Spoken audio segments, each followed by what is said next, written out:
Astagfirullahaladzim. Aduh, astagfirullah Gusti. Itu mah bukan istighfar.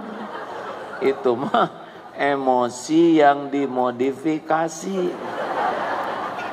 Jadi sebetulnya kita itu tersiksa oleh siapa?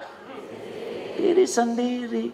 Anehnya kita tuh lebih sibuk mikirin dosa orang, kesalahan orang yang tidak akan membahayakan kita tanpa izin Allah.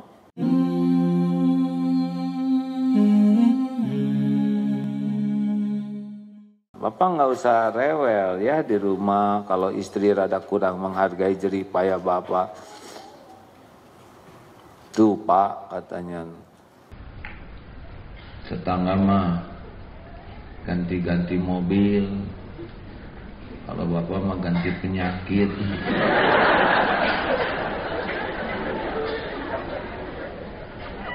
Jangan. Kalau kita dibanding-banding, alhamdulillah. Pokoknya nih Pak ya, jangan suka bertengkar aja di rumah ya. Gimana kalau istri ngomong gitu dan gini, dah pokoknya kalau lagi emosi, dengan emosi hasilnya berantakan. Walaupun kita benar, jangan berdebat. Karena debat itu suasananya lagi marah. Yang diperlukan oleh orang debat itu biasanya kemenangan bukan kebenaran. Walaupun kita ngomong benar, nggak mau diterima. Jadi caranya mah diem Kenapa? Supaya reda. Kalau sudah tidak marah baru tukar pikiran. Cirinya orang berdebat apa? Ya itu, dua-duanya ngomong bareng dan keras. Padahal dekat. Ya, aneh. Atau nggak usah sekeras. Gimana sih Bapak tuh bagaimana? Dekat gitu ngomong biasa aja, Bapak bagaimana? Dan giliran ngomong teh ya, kalau dua-duanya ngomong siapa yang dengar? Itu ciri debat Pak. Dengerin aja tapi hati saya itu sakit. Kalau lagi sakit oleh omongan istri atau suami, maka lihatlah penderitaan orang dalam istri atau suami dalam berbuat baik ke kita. Jadi jangan fokus kepada kekurangan. Kalau fokus kepada kekurangan, pokoknya kalau lagi disakitin, buka aja kebaikannya, perjuangannya, pengorbanannya. Pasti lembut hati kita. Ibu marah misalkan ke kita, buka langsung oleh kita. Ibu hamil 9 bulan, melahirkan, mempertaruhkan nyawa. Siang malam menyusui, mengurus, enak makan, berhenti karena membersihkan kotoran kita. Ibu marah, ingat pengorbanannya, nggak ada apa-apanya kata-kata ibu dibanding dengan penderitaan ibu mengurus kita. Itu tekniknya. Ibu juga gitu Bu, kalau suami lagi marah teh, ini yang jadi jalan rezeki saya. Dulu mah nggak kayak gini, sekarang jadi peot kayak sekarang. Menjadi jalan nafkah, kan gitulah. Kalau udah lembut ini, di sini lembut, ini wajah enak dilihat, kata-kata enak didengar, nulis WA enak dibaca. Kalau ini mendidih, ini horor, kata-kata error. Gitu. Tenanglah hidup mah ya. Dan nggak mungkin tanpa perbedaan pendapat. Nah yang biasanya kita kotor hati itu karena kita ngarep-ngarep sesuatu, ngarep-ngarep diakui jasa kita, ngarep-ngarep dihargai, ngarep-ngarep dihormati. Itu kan ciri-ciri nggak ngarep-ngarep ridho Allah. Benar? Kenapa sih pada mikir gitu? Saya lihat matanya pada ke atas. Capek kalau ingin dihargai teh capek. Kalau ingin dihargai manusia teh gampang sakit hatinya, ya. Udah umur tinggal dikit, makin tua sakit hati terus, kapan bahagianya? Lagi sakit hati mati, Kau mau saya mah. Walaupun ada orang yang gimana gitu ngomong jelek, diviralkan, asok aja. Dan Tuhan saya mah Allah, bukan dia. Ya, ada kan kemarin yang ngirim video tuh ke saya tentang gimana menurut kata-katanya. Nggak tahu ya, dia nggak ngomong apa-apa kok. Di setel enggak. Dia ngomong tuh kalau disetel. Kalau nggak disetel mah diam aja gini tuh. Terus saya masukin yang gambar keranjang, hilang dia. Coba ngapain, nggak ada kerjaan, dengerin yang nggak enak, ya kan? Mending denger murotal, denger ilmu. Masa saya harus ngedengerin yang gitu? Tapi itu ada yang nulis jelek, mana? Gimana menurut tulisannya nggak tahu ya? Sakit nggak? Enggak. Kenapa enggak? Udah nggak dibaca yang kan tulisan yang menyakitkan itu kalau dibaca.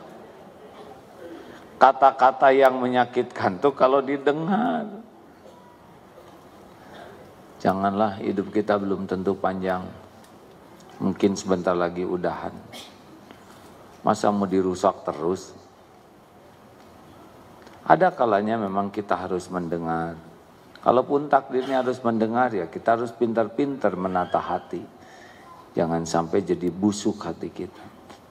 Jangan sampai makan jadi nggak enak. Gara-gara perkara kecil, nggak ada garam. Garam mana? Itu kan kemarin ada garam di sini. Cari. Ada mual. Padahal masakannya enak-enak.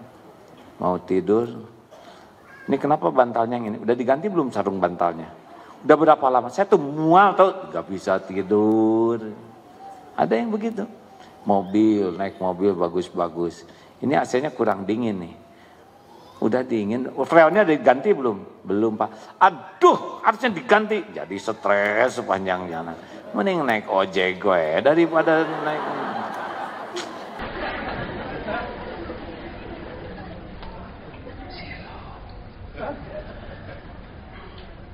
Begitulah. Kira-kira bahagia nggak itu begitu? Kita kan punya hobi nyiksa diri. Segalanya didramatisir, diperbesar, dipersulit, dipergawat, diperumit. Terus gimana? Dan memang faktanya rumit. Kalau rumit, wasta'inu bisabri wassalah. Sabar. Jangan suka banyak curhat. Sholat. Karena biasanya kepahitan itu diundang oleh keburukan kita. Tapi kenapa kok hidup saya sulit sekali? Shh, dengar nih ya. Acungkan tangan yang tidak punya dosa. Acungkan tangan yang dosanya sedikit. Apa ngacung? Nggak jadi Pak? Nggak jadi? Kenapa nggak jadi Pak? Takut nggak ada yang percaya ya. Acungkan tangan yang dosanya sedang. Nggak ada Pak. Acungkan tangan yang merasa banyak dosa.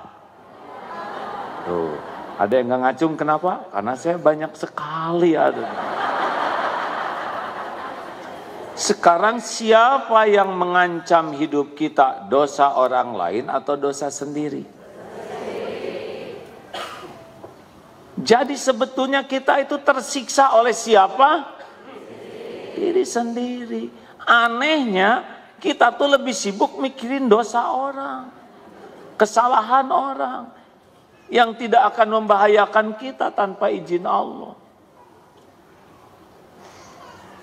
Dan anehnya kita tidak merasa terancam oleh keburukan kita. Tapi Allah tahu dosa kita itu mengancam kita. Allah sudah ngasih fasilitas, sholat, istighfar, sedekah. Kita kurang. Sholat kurang khusyuk. Istighfar berapa kali sehari? Rasulullah tanpa dosa 100 kali. Ini yang banyak dosa berapa kali? 3 kali juga lagi jengkel. Astagfirullahaladzim. Aduh. Astagfirullah Gusti. Itu mah bukan istighfar. Itu mah emosi yang dimodifikasi. Siapa yang lebih sayang ke kita? Allah atau diri kita? Nah, karena Allah Maha Penyayang, supaya dosa kita gugur, diberikanlah berbagai kepahitan. Kadang dimarah suami walaupun salah nggak seberapa, tapi marahnya segini. Kadang-kadang dijudesin istri padahal bapak nggak salah. Salah juga sih, cuman nggak sebanding dengan. Kadang-kadang anak, kadang sakit, kadang difitnah. Di kantor di PHK, kadang-kadang pahit sampai nyesek. Itu karunia, karena tidak terkejar ampunan oleh tobat kita, Allah memberikan proses pengampunan lewat berbagai musibah. Jadi kalau kepahitan harusnya gimana?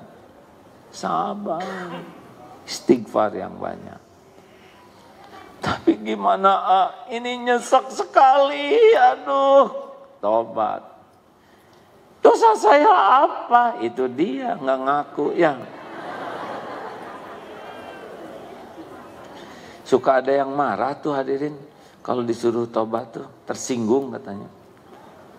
Aneh, saya nggak nyebut banyak dosa, tapi banyak tobat. Ini apa bedanya, katanya. Dan itu jalannya hadirin. Sing sabar ya kalau sedang diuji oleh Allah kayak gitu. Saya ingin segera cepat ujiannya berakhir. Bukan itu. Ingin cepat dihapuskan dosanya. Ujiannya ada waktunya. Kalau lagi malam gelap gulita, enggak usah nungguin pagi. Karena ada waktunya. Kalau lagi gelap gulita malam, tahajud. Nanti enak malamnya. Tahu-tahu pagi aja. Dan paginya berkah.